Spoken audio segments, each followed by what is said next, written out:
The story begins with a boy named Quan, who was once a national champion in Taekwondo, but now spends all his time wasting away in an internet cafe playing video games. He had no job, but his gaming skills were exceptional. In one such online game, his character's name was Captain, and he had a team with some other friends.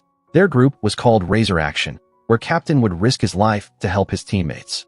One day, while playing a game at the internet cafe, Quan noticed a smartphone lying nearby, ringing. He picked it up, and a girl's voice came from the other end. She said that she had forgotten her phone in the cafe and wanted Quan to bring it to her home. At first, Quan was unwilling to leave his game, but when the girl offered him $300 in return, he quickly agreed and set off for her house.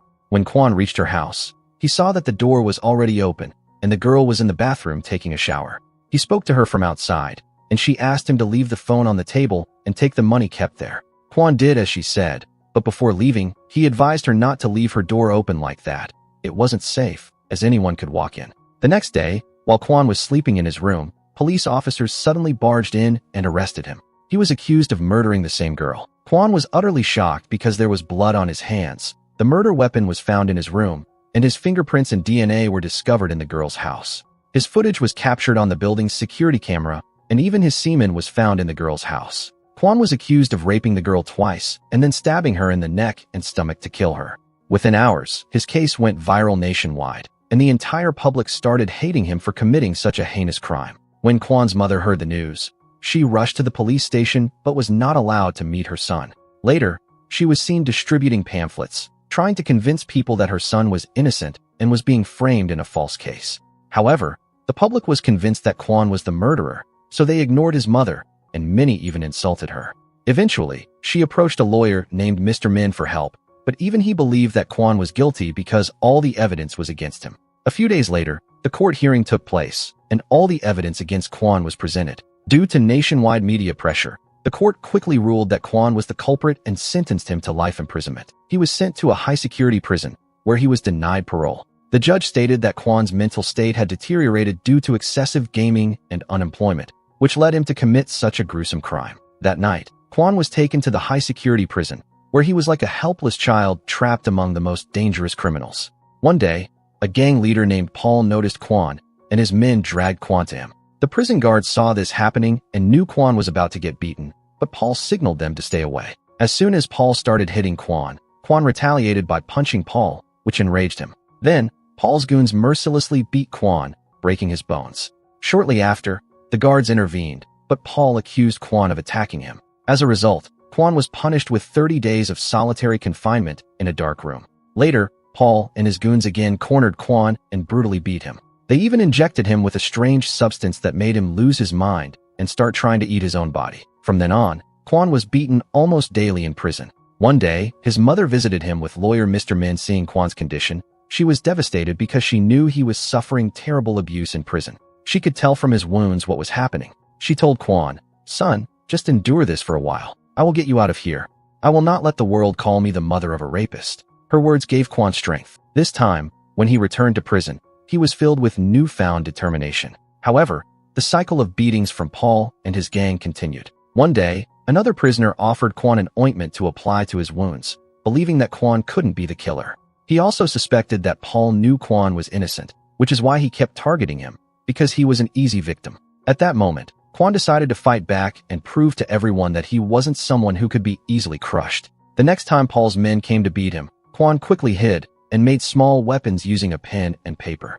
Then, one by one, he defeated Paul's men and finally knocked Paul unconscious with a single strike. The next day, Mr. Min visited Quan and informed him that his mother had passed away. He handed Quan his mother's death certificate for him to sign, so the government could conduct her last rites. Quan wasn't even allowed to attend his mother's funeral. Mr. Min explained that the public had harassed his mother so much that she became severely depressed and eventually died of grief. Hearing this, Quan completely broke down. That night, his mother appeared in his dreams and hugged him. The next morning, Quan remembered his mother's words. She had told him not to live the life of a rapist. He had promised her that he would prove his innocence. Suddenly, he launched an attack on Paul, but in the process, Quan himself got stabbed in the stomach. He was then put in a prison transport vehicle to be taken to the hospital. However, he suddenly regained consciousness and attacked the guards, pressing a sharp object against the chief guard's neck, demanding the key to his handcuffs.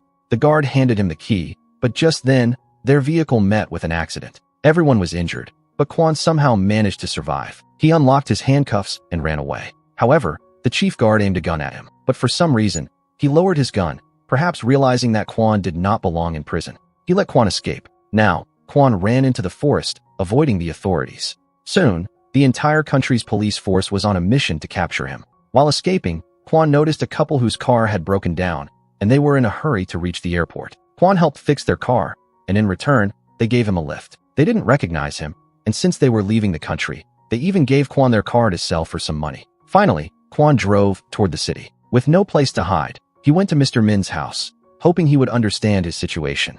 Mr. Min gave Quan his mother's last belonging, a necklace. He then comforted Quan, saying he would re-examine his case files. However, in the meantime, he called the police because he wanted Quan to surrender. Upon hearing this, Quan fled before the police arrived. After some time, he reached an internet cafe and started reading all the articles written about him. Every single one was against him. But then, he stumbled upon a documentary that claimed Quan had been framed. The documentary's writer pointed out that it was impossible for Quan to rape the girl twice and murder her within just 3 minutes. Furthermore, many pieces of evidence in the case had been tampered with. Seeing all this, Quan took a deep breath and then saw that the writer of this story was a man named Mr. Harry, who used to play games with Quan. Soon, Mr. Harry met Quan, and it was revealed that he was actually a girl named Yul, who was Quan's teammate in gaming. Yul warned Quan that the cafe manager was about to inform the police, so he needed to escape. Later, Yul called him to meet at a restaurant, and then took him to a secret hideout outside the city where she lived alone, hiding from the world. She was actually a computer geek and spent all her time working on computers. She prepared a delicious meal for Quan, which made his soul happy, as he was sick of eating stale prison food. Soon, the rest of his gaming team also arrived there, as they now wanted to help Quan just like he had helped them in the game. Yul researched Quan's case and found all the flaws in the fabricated evidence. Now, with the entire team's support, she was determined to prove Quan's innocence. Their team investigated all the recent high-profile cases, and during this, they noticed a specific truck appearing in all the crime scene footage. Yul tracked the details of the truck and discovered that it was registered under a scrapyard. Quan secretly reached the scrapyard and saw 2 men loading a large box into a vehicle. He followed them to a building, which turned out to be the house of No Jun Young, a famous TV actor. At that moment, Quan saw that the box contained No Jun's body, which had been brought from the scrapyard. Hiding in a corner, Quan observed that some special agents arrived and started planting fabricated evidence, such as fingerprints and hair. This was when it was revealed that Quan's lawyer, Min, was the mastermind behind this mission. In reality, the true murderer of No Jun was a girl named Shu, the daughter of a wealthy businessman. To protect his daughter from going to jail, Shu's father assigned Min the task of fabricating false evidence to frame someone else. Min had a secret room in his building that could only be accessed using his face. There, he used a highly advanced intelligence computer to find an innocent girl on whom he could shift the blame for Shu's daughter's crime. This girl's name was So, who had no connection to No Jun and was peacefully living her life, unaware of the danger ahead. Meanwhile, Quan took No Jun's body, from which Min's agents had planted someone else's fingerprints. He handed the picture of this evidence to Yul, who scanned the fingerprints to find out who Min was planning to frame this time. Soon, Yul discovered that the fingerprints belonged to a girl named So. Min had sent his team to So's house to sedate her and collect samples of her hair, blood, and saliva to use as fabricated evidence in No Jun's murder case. After this, they called So and lured her to No Jun's house. However, Quan had tapped the call and overheard everything. The voice on the phone was the same one that had called him to the crime scene in his own case. The truth was that even in Quan's case, the real murderer was the son of a rich man, and to protect him, false evidence was created to make Quan the scapegoat. Quan then went to meet the girl whose voice he had heard on the phone and attempted to abduct her, but at the last moment, she escaped on a motorcycle with someone else. Quan chased after them, but his vehicle broke down. Suddenly, Paul and his men captured him. Paul had somehow been released from prison, and now he wanted revenge by torturing Quan in a deserted place. Quan had attacked him in jail, and now Paul was back for payback. However, Yul had already alerted the SWAT team about Quan's location, and soon the SWAT team arrived to arrest Paul. Taking advantage of the chaos, Quan managed to escape. Yul picked him up in a car, and they fled.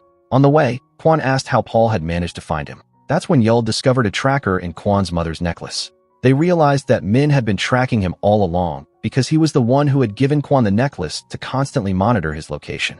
In the end, Quan had to let go of his mother's last memento and threw it away.